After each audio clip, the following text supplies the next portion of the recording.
কোথায় বিনিয়োগ করা সবচেয়ে বেশি নিরাপদ এবং কোথায় বিনিয়োগ করলে আপনি সবচেয়ে বেশি মুনাফা পেতে পারেন, এই সংক্রান্ত প্রশ্ন যারা টাকা পয়সা বিনিয়োগ করতে চান, যাদের টাকা আছে, এমনকি যাদের টাকা নেই কিন্তু নিয়মিত এই খোঁজ খবরগুলো রাখেন, তাদের সবার মনেই ঘুরপাক খায়। তো আজকের ভিডিওতে আমি আপনাদেরকে কিছু বিনিয়োগের খাত দেখিয়ে দিব যেখানে আপনারা সঞ্চয়পত্রের চেয়ে বেশি মুনাফা পেতে পারেন, আবার বিনিয়োগের মেয়াদকাল একই।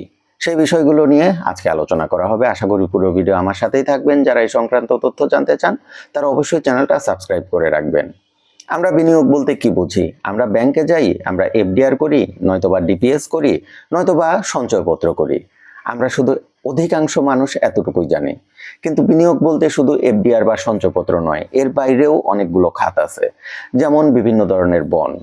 আর এই বন্ডগুলোর মধ্যে আছে বাংলাদেশ ব্যাংক বা বিভিন্ন জায়গা থেকে বিভিন্ন বন্ড ছাড়া হয়। সেটি বাংলাদেশ সরকার যখন তাদের টাকা দরকার হয়, বিশেষ কোনো দরকারে, তখন তারা বন্ডগুলো ছাড়ে। এর মধ্যে আছে সুকুক বন্ড, ট্রেজারি বিল, এগুলো উল্লেখযোগ্য। এখন এই বন্ডগুলোর মধ্যে আমি ট্রেজারি বন্ড এবং সঞ্চয়পত্র এই দুটার একটু তুলনামূলক আলোচনা করব। আপনারা সবাই জানেন সঞ্চয়পত্র কি। সঞ্চয়পত্র নিয়ে নতুন করে বলার কিছু নেই, তারপরেও আমি একটু বলে নেই। সঞ্চয়পত্র হলো বাংলাদেশ সরকারের সঞ্চয় অধিদপ্তরের মাধ্যমে ছাড়া একটা বিশেষ ধরনের বন্ড বা বলা যায় সেভিংস সার্টিফিকেট, যার মাধ্যমে সরকার টাকা সংগ্রহ করে জনগণের কাছ থেকে বা টাকা তুলে নেয় জনগণের কাছ থেকে সরকারের মানিটারি পলিসি অনুযায়ী। এখন এই সঞ্চয়পত্রের মুনাফা কেমন সেটি আপনারা সবাই অবগত আছেন। যাদের সঞ্চয়পত্র আছেন তাদের আইডিয়া আছে। এই সঞ্চয়পত্রের মুনাফা প্রতি লাখে বিনিয়োগ ভেদে 900 টাকা থেকে শুরু করে 988 বা 990 টাকার আশেপাশে। এখন এর চেয়েও বেশি মূলধন বা মুনাফা কিন্তু পাওয়া যায় এমন একটা বিনিয়োগ হলো ট্রেজারি বন্ড। ট্রেজারি বন্ড সম্পর্কে আমাদের অনেকেরই ধারণা নেই। আমি আজকে ট্রেজারি বন্ড সম্পর্কে সংক্ষেপে কিছু বলবো। ট্রেজারি বন্ড হলো সরকারের একটা প্রোডাক্ট, যার মাধ্যমে সরকার জনগণের কাছ থেকে টাকা তুলে নেয়, বা সরকারের যখন টাকা দরকার হয় তখন তারা ট্রেজারি বন্ডের নিলামের মাধ্যমে একটা নিলামের আয়োজন করে, সেই নিলামের মাধ্যমে বন্ডগুলো বিক্রি করে এবং সেই অনুপাতে জনগণের কাছ থেকে টাকা তারা নিজেদের কাছে তুলে নেয়। এখন ট্রেজারি বন্ডের কেনার ওয়েটা কি বা প্রসিডিউরটা কি, ট্রেজারি বন্ডের মুনাফা আসলে কত সেটি জানাটা জরুরি। তা না হলে আপনারা কেন ট্রেজারি বন্ড কিনবেন এত ঝামেলা করে? তো ট্রেজারি বন্ডের মুনাফা সঞ্চয়পত্রের চেয়ে বেশি। আজ থেকে 1-1.5 বছর আগেও ট্রেজারি বন্ডের মুনাফার হার ছিল 12% বা 12.5%-এর আশেপাশে। বর্তমানে সেটি 11.5 থেকে 10.5 থেকে 11-র আশেপাশে সেটি মেয়াদ অনুযায়ী ফ্ল্যাকচুয়েট করে বা কম বেশি হয়। এখন আপনাদের মনে প্রশ্ন জাগতে পারে, তাহলে আপনারা কেন সঞ্চয়পত্র করেন? কারণ সঞ্চয়পত্রে তো মুনাফা তো এর চেয়ে কম হয় সব সময়। দেখা যায় যে সঞ্চয়পত্রে নিট কত পাওয়া যায়, 900 950 পাওয়া যায়। মূলধন বা বিনিয়োগ বেশি হলে সেটি আরো কমে 800 850-এর মধ্যে আসে। সেখানে ট্রেজারি বন্ডের প্রাপ্তি কিন্তু বা মূলধন মুনাফা আরো একটু বেশি।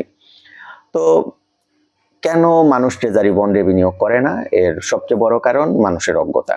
মানুষ জানে না ট্রেজারি বন্ডের মতো এত দারুণ একটা প্রোডাক্ট আছে বাংলাদেশে, বা বিনিয়োগ প্রোডাক্ট আছে। আপনি চাইলে যেখানে ইনভেস্ট করতে পারেন। এখন ট্রেজারি বন্ড কেনার প্রসিডিউর হলো, আপনি যে কোনো ব্যাংকে যাবেন, যে কোনো ব্যাংকে গিয়ে আপনি বলবেন আমি ট্রেজারি বন্ড কিনবো, তখন সেই ব্যাংকটা আপনার নামে একটা অ্যাকাউন্ট খুলবে। সেই অ্যাকাউন্টটাকে বলা হবে বিপিআইডি। সেই বিপিআইডির প্রেক্ষিতে যখন ট্রেজারি বন্ডের নিলাম হবে, ট্রেজারি বন্ড কিন্তু বিভিন্ন মেয়াদে হয়, যেমন 3 বছর, 5 বছর, 10 বছর, 15 বছর, 20 বছর, এই ধাপগুলো আছে ট্রেজারি বন্ডের। যেদিন আপনি ধরেন 3 বছর মেয়াদে ট্রেজারি বন্ড কিনতে চাচ্ছেন, যেদিন নিলাম হবে তখন সেই নিলামে উঠবে। নিলামে যদি আপনার আইডিটা সেখানে গ্রহণযোগ্য হয় তাহলে আপনি সেই টাকাটা প্রাপ্য হবেন। অন্যথায় যেহেতু সেটা নিলামের মাধ্যমে হয়, তার মানে বোঝা যাচ্ছে যে আপনার আগে আরো অনেকেই যদি সেখানে বিড করে তাহলে আপনি সেই মাসে বা তখন আপনি ট্রেজারি বন্ড কিনতে পারবেন না। আর এটি আসলে আপনার বিড করতে হবে না, আপনি যে ব্যাংকে অ্যাকাউন্ট আছে সেই ব্যাংকের তরফ থেকে এটি বিড করা হবে। তো তারপরে আপনার নামে ট্রেজারি বন্ড ইস্যু হয়ে যাবে। আমি আগেই বলেছি ট্রেজারি বন্ডের মুনাফা আপনার সঞ্চয়পত্রের চেয়ে একটু বেশি। তাহলে কেন মানুষ ট্রেজারি বন্ড বিনিয়োগ করে না? ওই তো শুরুতে বললাম যে জ্ঞানের অভাব বা মানুষ ট্রেজারি বন্ড সম্পর্কে এতটা জানে না।